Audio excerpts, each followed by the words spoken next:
Here is one story presented as a continuous narrative, focusing on the importance of dedication and finishing what you start. There once was an old, seasoned carpenter named Samuel who had spent his life building beautiful homes. After many decades of hard work, he felt tired and decided it was time to retire and enjoy a slower life with his family. He went to his employer, a real estate developer, and shared his decision. The developer was sad to see his best craftsman leave. "Samuel," he said, "before you go, could you build just one last house? I need it for a special client, and I trust only you to do it." Samuel reluctantly agreed. He wanted his retirement badly, and his heart was no longer in the work.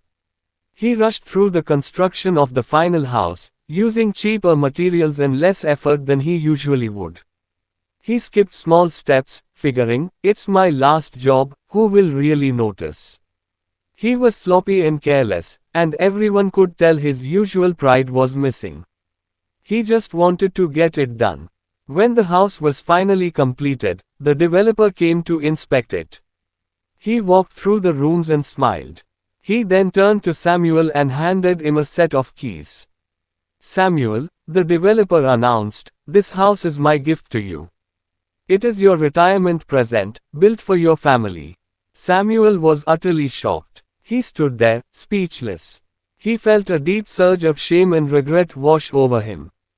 If only he had known he was building his own house, he would have put his heart and soul into every single detail.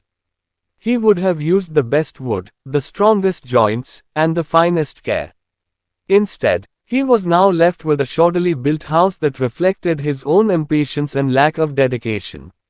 He realized the bitter truth. He had built his final home poorly because he had spent his last months living and working without commitment.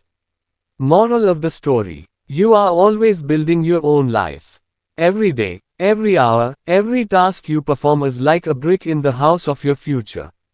You must put your best effort into everything you do, even when you feel tired or no one is watching, because ultimately, the quality of your work determines the quality of your own life.